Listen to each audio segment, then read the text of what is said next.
Hello, everyone, and welcome to another episode of the Destination Marketing Podcast. I'm your host, Adam Stoker. We've got a great show for you today. I'm really excited to bring our guest in just a few minutes.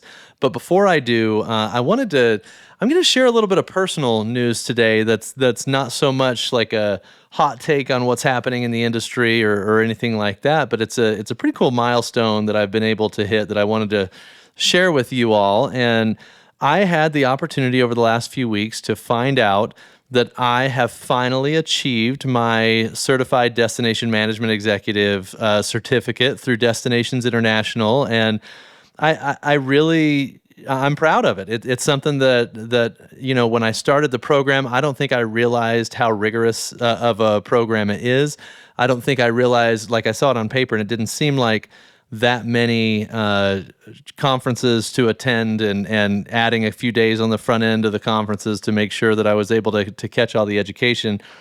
But in going through it, especially since COVID hit right as I was beginning the process, it really has been a long and arduous process. And it's kind of funny because we've lived so many lifetimes since I started my CDME. I'm almost like, man, I'd love to go back and take the first 3 classes that I took now in the world we live in today versus the world we were in when I took my first class. But I wanted to start by thanking Destinations International for creating such an excellent educational program to help destination marketing professionals progress in their career and be prepared for senior leadership in the industry.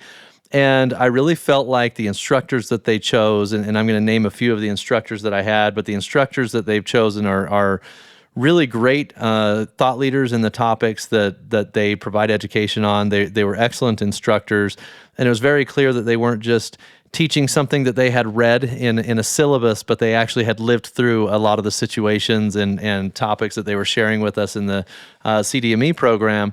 So I want to shout out a few of those instructors. I was able to build a close relationship with Tom Loftus. Cody Chomiak was a great instructor, and especially as AI was starting to come on really strong, Cody was incredibly valuable, and he's been an early adopter of AI. Gary Sherwin, from a branding perspective, if you haven't talked to Gary about the work that he's done for the brand of the organization that he's in and the hard work that he's done there, he's a branding genius, and I don't say that lightly.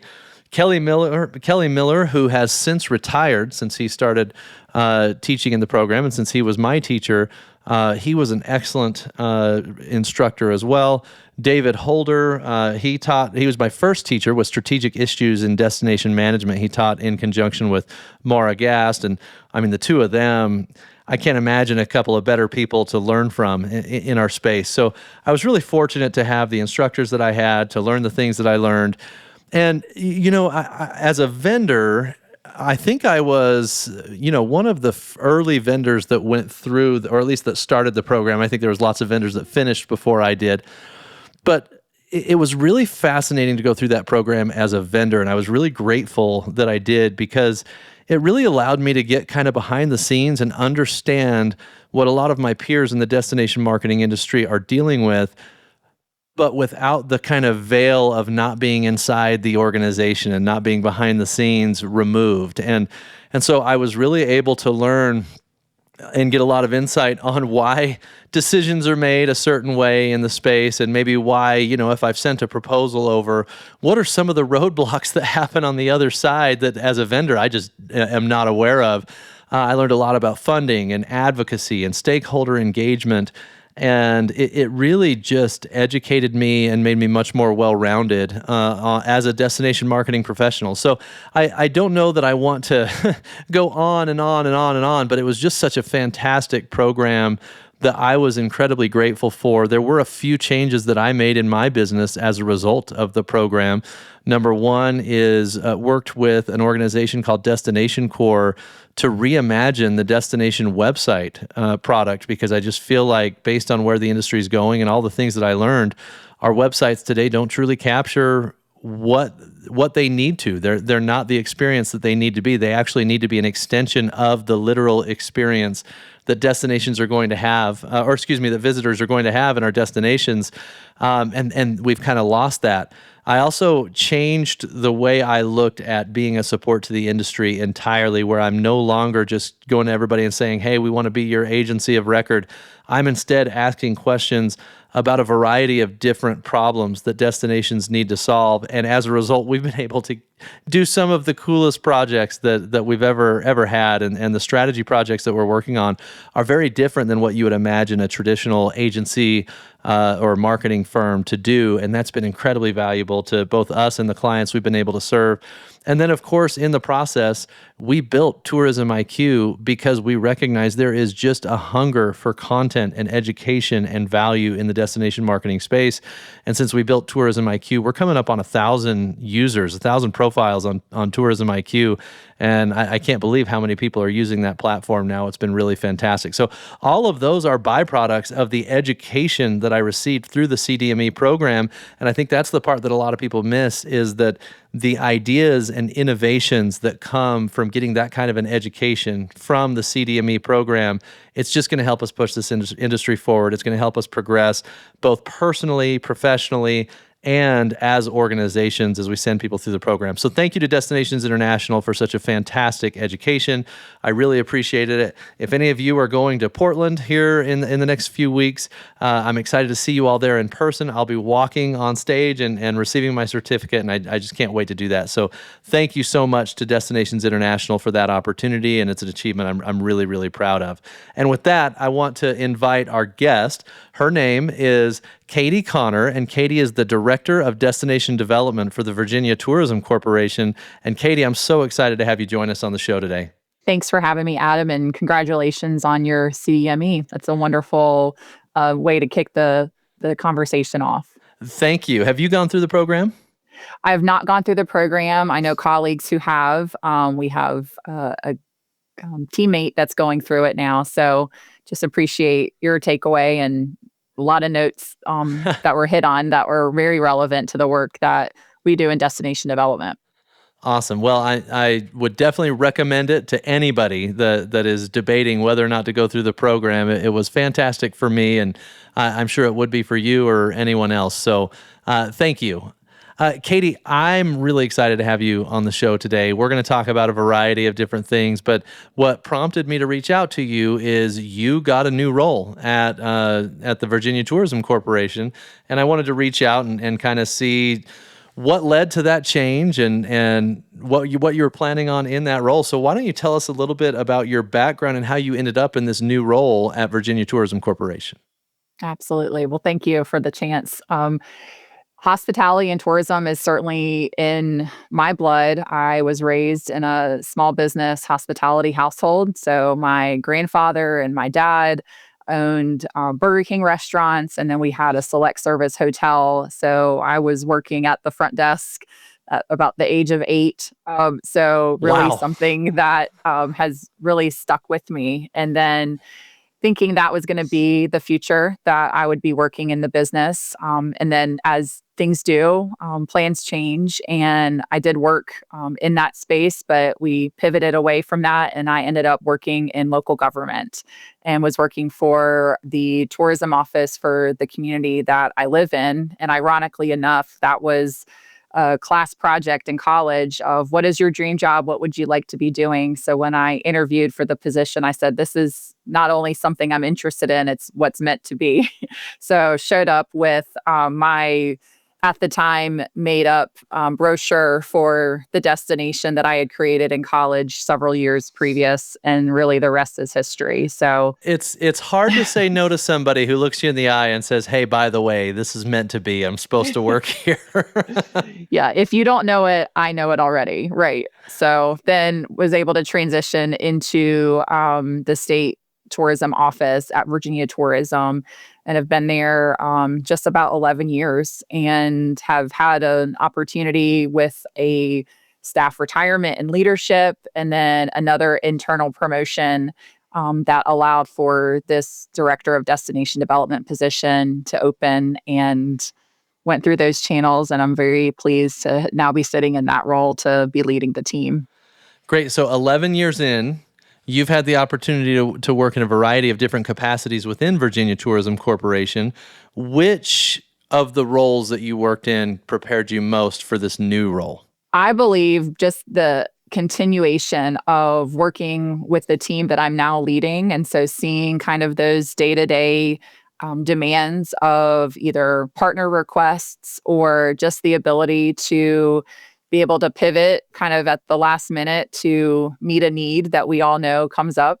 I think during COVID, that was another space where we really became that response team and then moved into, being able to help in the recovery stage. And then how do we then restore our destination? So this position has allowed for that. While the role has looked relatively similar, the areas have changed a bit. So the partners that I worked with in that position as a destination development manager looked different over the years. So having had a variety of experiences from bigger cities to more rural communities is a really great positioning. Awesome. I like that. So, in the Virginia Tourism Corporation, your role in destination development, I think, is a little bit different than a local DMO's destination development role would be, right? And you probably have a little bit less control over what can be developed in individual communities. And I imagine that has some benefits to it, but also some challenges that come along with it. If you're overdevelopment, but don't have that direct impact or influence over specific development within individual communities in the state, that's got to be challenging. So I'd love to understand how you balance your role with the state and your collaborations with the individual communities that you serve. No, that's a great question. And it's true. It's being able to lead and to guide and to advise, but knowing at the end of the day, the community partner is then going before their council or their board to request that funding to move forward with a program, right? So I loved in your intro just being able to help solve problems. And I think that's definitely at the forefront of the work that I'm passionate about, the work that our team is passionate about. And we really lead with that basis at the organization overall, right? Having that integrity to help solve problems for our community partners and help them to really realize their tourism potential. So the balance of recognizing we are here to ideate with you. We are here to bring partners to the table. And so that looks very different. The day's very different for our team across the state. So we have 133 localities in Virginia. We have some places that are closer to 6 or 7 other state capitals than our own. And so that also is a meaningful component of the team where we are so widely spread out and trying to be able to navigate those conversations with partners. And then we come back together to be able to say, this is my experience with the community. Others may benefit from that. And so we really utilize that team component as well.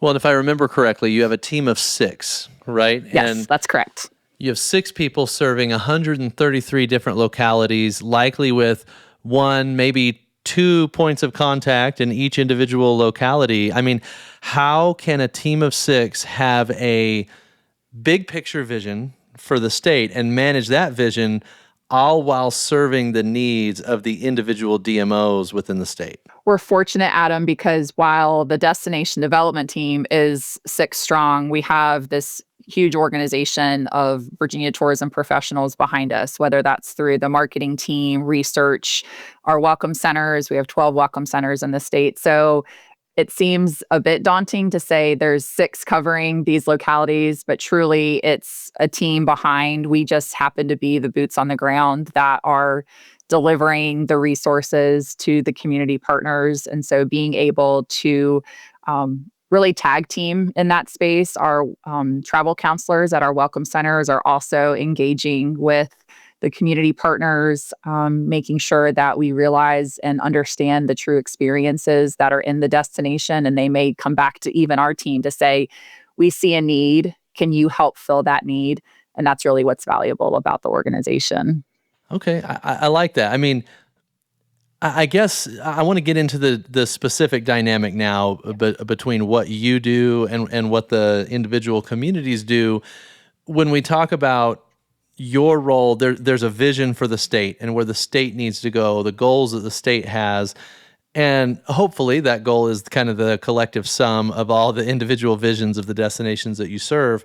What specific support are they looking for? And how do you decide how to prioritize the support that you give based on the vision you have for the state? That's great. So, of course, overall, the mission of Virginia Tourism is really focused in on expanding that domestic and international inbound travel and motion picture production. So, it's about generating revenue, supporting employment in Virginia, and then when you drill down into the communities, being able to really meet them where they are, I think is the biggest takeaway for our team, and not trying to say this is the only way that you can work with our organization. It has to fit this box or it's nothing. And I think our team does a really incredible job about understanding a partner to say, hey, we just need help in this space. And we can respond and say, that's great. Here are some resources or here are some tools to be able to accomplish that. And then we just kind of start pecking away at, well, what about this? Or here's this idea.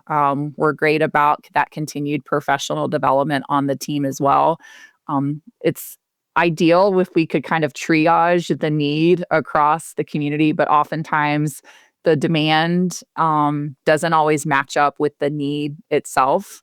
And so you have communities that are volunteer tourism councils, and then you have some communities that have, teams of 10 or 15 within the office that are managing a visitor center or managing a marketing plan. So it runs the gambit, and we really just try to meet them where they are and continue the conversation, and just those touch points to be able to know that we are a resource and that we are here to help guide their vision. I think that's another key element too.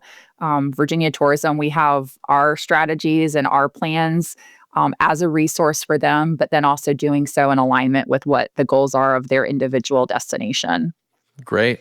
Tell me one of those supporting projects that you've worked on that you're most proud of, that your team was able to kind of mobilize and support. So one is really hard. That's like asking Picking a favorite kid. who's your favorite child. In my Yep. case, who's your favorite pet? But really being able to have that response to organizations.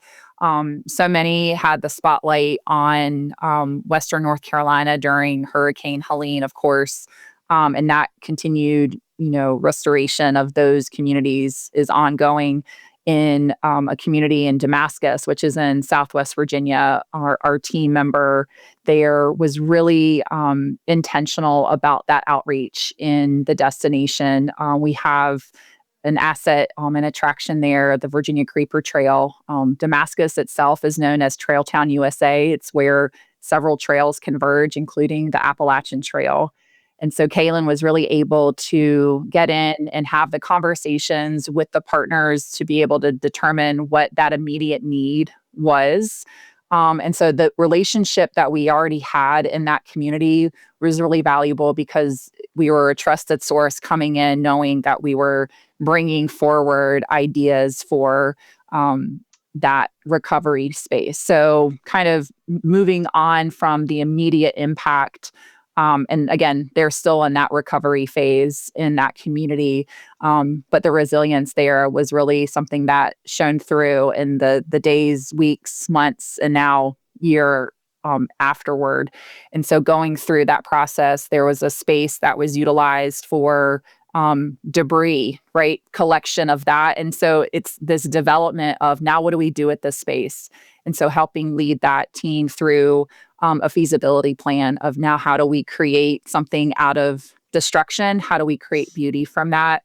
And again, that's a small one Yeah. example in a statewide. We have communities like Gloucester that really just weren't, that's in the eastern portion of the state, and you can fill them all in between, but really needing the assistance of our team. And so our team member there was able to just guide and assist through a variety of ways to bring them forward. And Laura's done a great job in that community. So again, We Yeah. could talk for a really long time about the work that the team does. And I think that's the big piece of it is there's a lot of components and a lot of players at the table.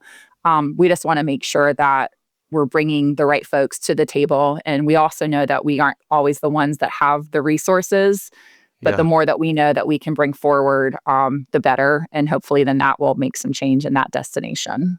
Well, and if I remember correctly, different different destinations are asking for different things from you guys. So I said if I remember correctly, but it should be if I understand correctly that in that situation you guys brought some data and experience. You probably brought a little bit of funding, some planning along with you.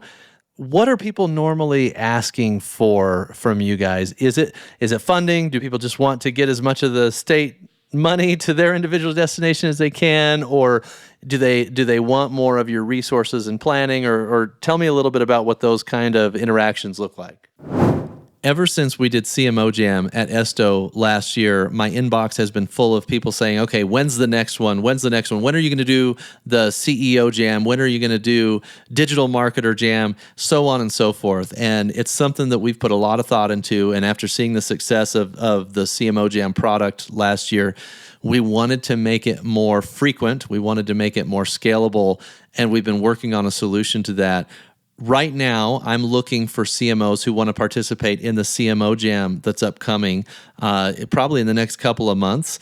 And I'm also looking for people who would like to be a part of additional roundtables. So CMO Jam was where I had 10 CMOs around a table, and we talked about the issues facing our industry and how the destination marketing industry can move forward from a marketing perspective. If you're a CEO and would like to be part of a CEO roundtable, hit me up, adam@thebrandrevolt.com. Same if you're a CMO, or if you're part of another group that you'd like to do a roundtable sitting around with your different peers and have me moderate a discussion that captures really good value for the entire industry, something that everybody in the industry needs to hear. I really would love to have all of you participate in some of these roundtables that we're putting together, and I'm even working on something that's going to be more fun, bigger, and more opportunity for you all to connect with your peers in these types of roundtable settings. We're all going to learn from each other. It's the only way we survive this thing, is we all need to work together, help each other move forward, and build for the future, build an industry that's sustainable for the future. And there's too much one-to-many discussion going on. I want many-to-many discussion going on. And the way to do that is through these roundtables. If you want to participate, hit me up, adam@thebrandrevolt.com. We'll set up a roundtable. We'll get you involved in some of the ones that we already have planned. And I think it's going to be a great way for us to continue to push this industry forward. Partnership is really key when we are building a relationship with a community partner. And again, it could be a destination marketing organization, it could be a Main Street community. We have a really thriving Main Street community through our Department of Housing and Community Development. So that's a really valuable resource. And the conversations as we build those relationships are, how do we continue to drive awareness of our communities? And I think that's the piece where it's not an or, it's an and. We need this, and we need attention, and we need funding. We're fortunate that at Virginia Tourism, we have several marketing grant reimbursement programs. And so that is a tool that we are able to utilize for communities to say, here's a way that you can leverage existing marketing dollars that you are spending to either extend that spend and try something new, right? Go out, take a little bit of a risk with a decision, with a strategy, attract a new audience, go into one of these emerging markets that our research is telling you are interested in your community, but maybe you don't have the bandwidth to be able to capture them with your current marketing budget. So the marketing dollars is a really valuable tool that we utilize. And then again, what are the touch points with the visitor? So we have a really strong partnership marketing advertising program at our welcome centers. And the value of print, it does exist. The number Yeah. of people who still have that component and that interest is why our travel counselors, it's so important for them to be in the communities and getting that information. So the resources across the board look a little bit different. We have a great marketing co-op program So that's another area, is maybe bringing forward ideas that they did not consider as an opportunity. And then that helps them to test the waters with a little bit more of a low stakes claim, especially as we're contributing into that co op program ourselves to help buy down the costs for them.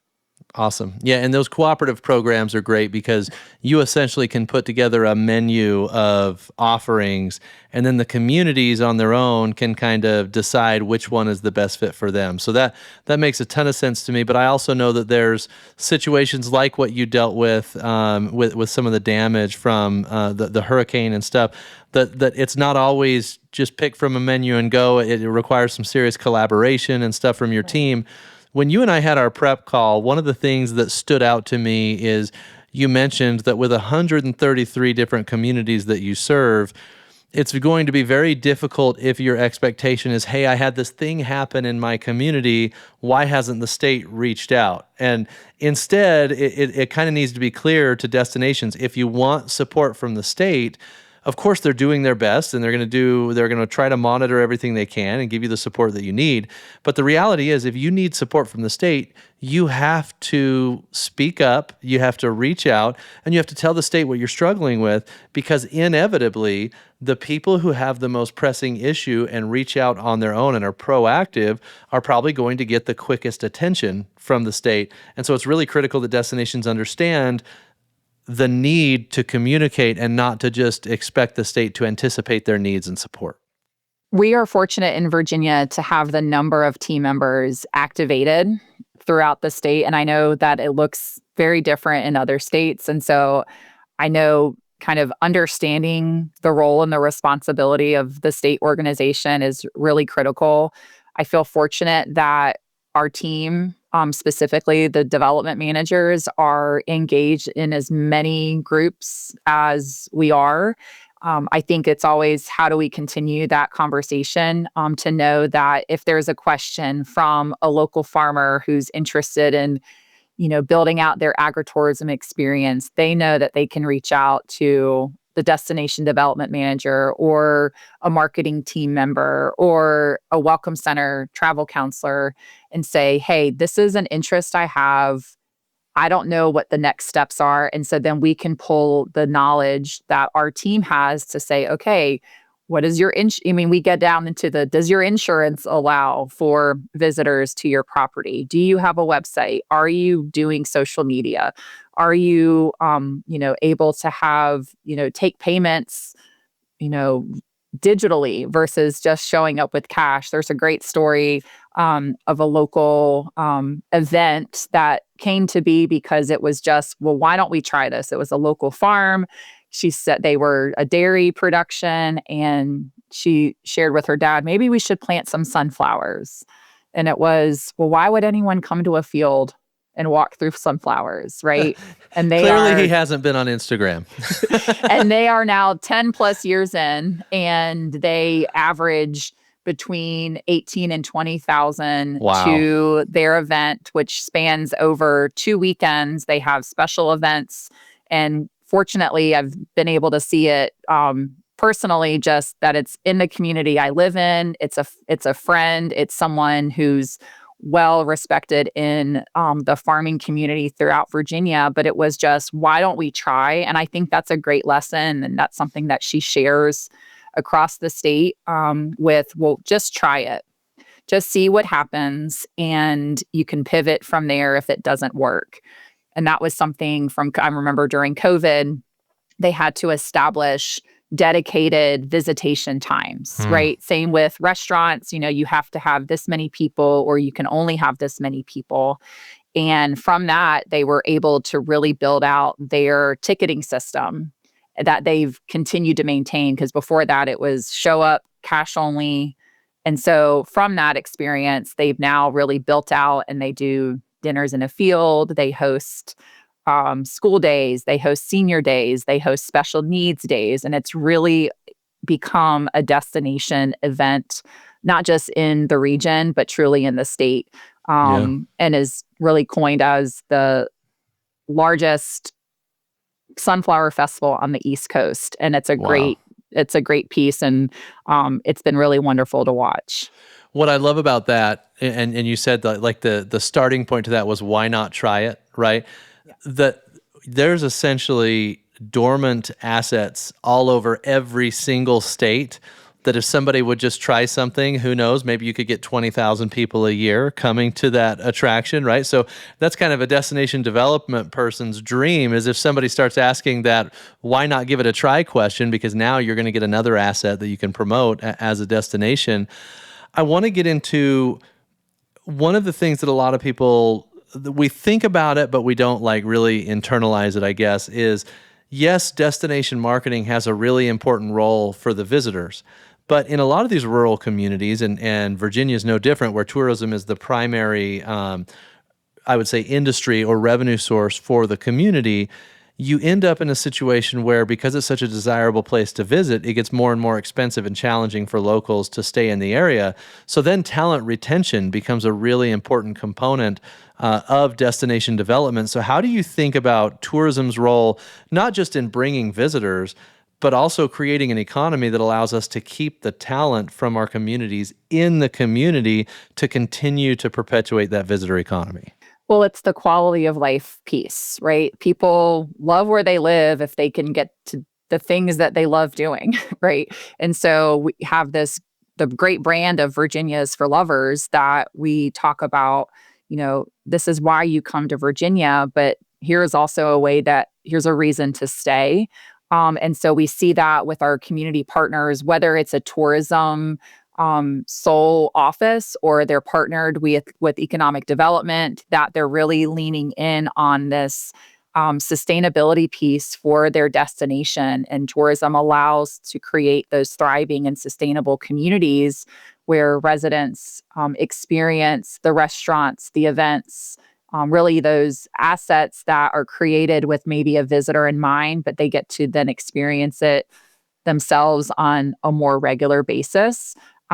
Being able to see the talent piece a little bit firsthand through another role was really interesting, and being able to hear about why companies come to an area, right? Okay, how quickly can my team members get on the trails? How quickly can their family members, start to feel included in a community? And so we're starting to see a lot of these events, or it's even beyond just like young professional groups, right? Every community probably has some type of a young professional Yeah. network that they're able to tie into, but then it's even broader, right? There's the broadening for those programs to say, here's a way that we're highlighting the assets that exist in our community, and then utilizing that as an economic development incentive.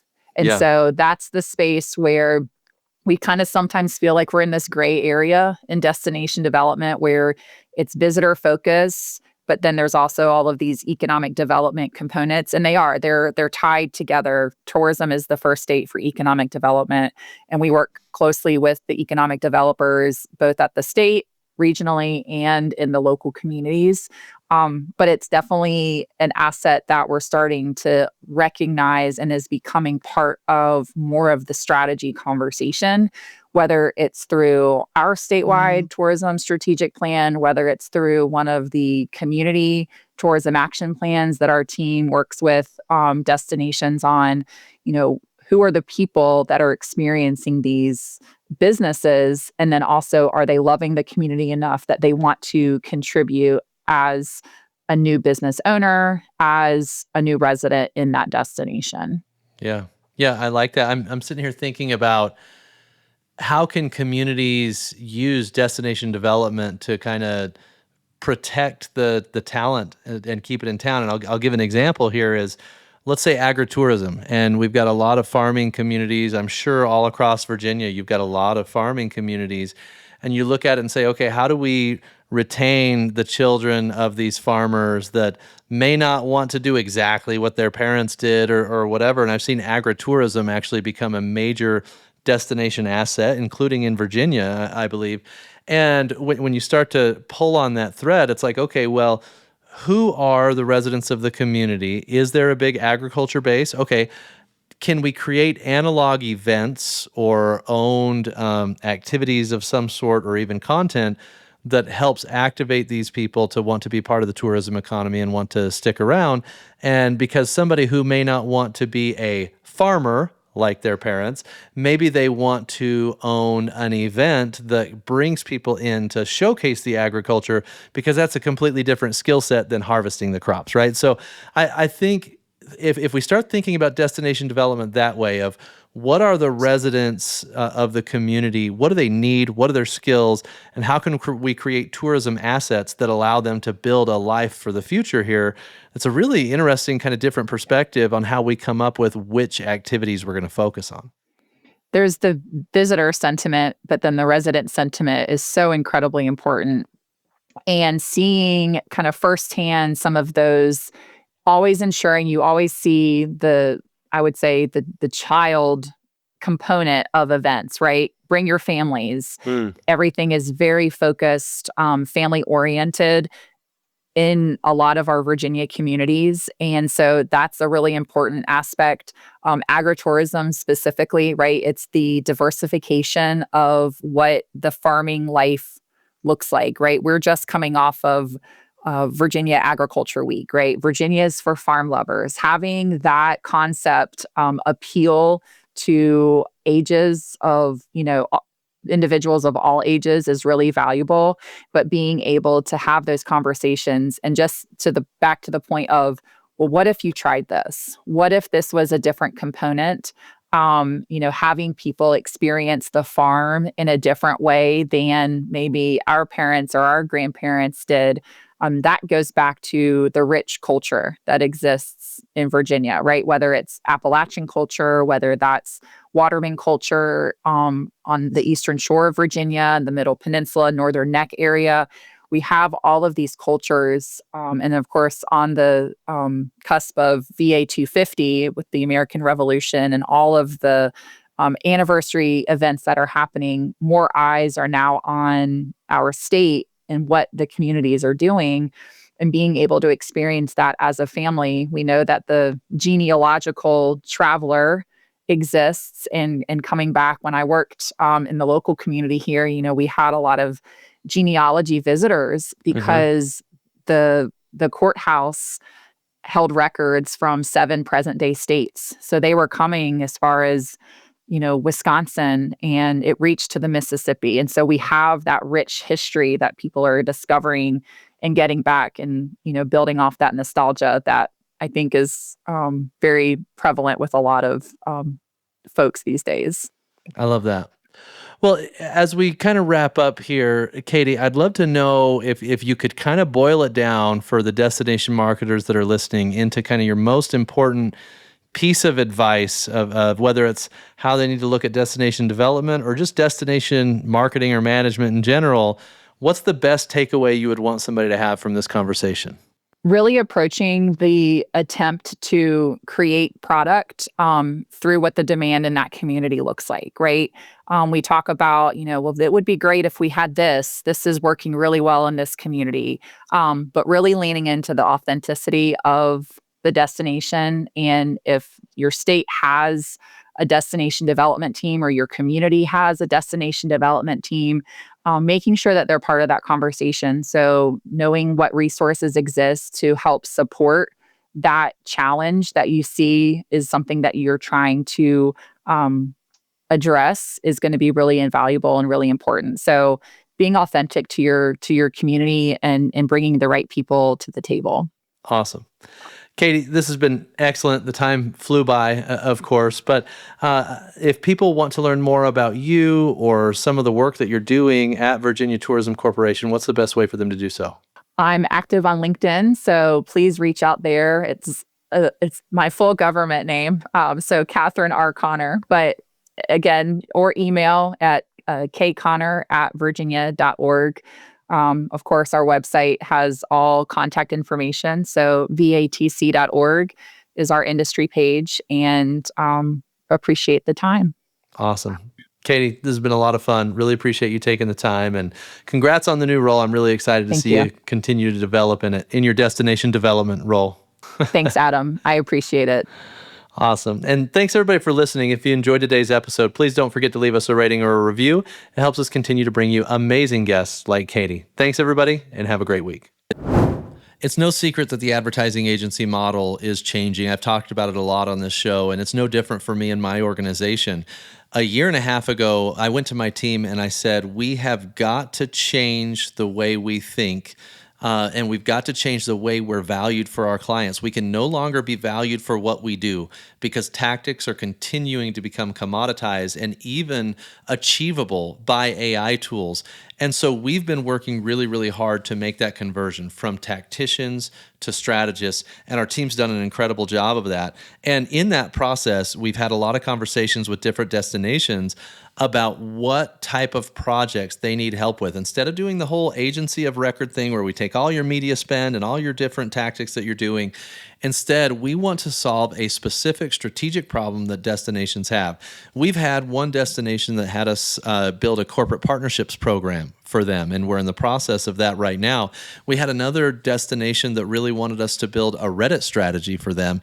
We had one destination that said, we want you to solve LinkedIn for us. And we audited and built an entire LinkedIn strategy that's currently being executed on. And most recently, we had a destination reach out and say, we just need help understanding where and how we should use AI across our organization and in our marketing activities. And we're working on that, and we're getting that finalized right now with that destination. So what we're finding is that there's all these problems destinations have that historically haven't felt like my marketing agency is the person to solve this or the organization to solve this.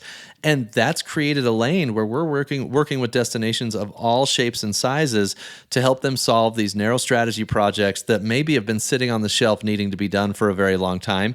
If you have a project like that you need solved, a problem you need solved that you haven't yet been able to get to, let me and my team at Brand Revolt help you solve that problem, build a strategy, and execute on the solution in such a way that it changes your organization for the better forever. We feel like we can do a fantastic job of this. We've modified our model to be able to do that, and our team of strategists does an incredible job putting these things together for our destinations that we work with, and would love the opportunity to put it together for you. So if you have something like that, hit me up, Adam@thebrandrevolt.com, and we'll get you set up.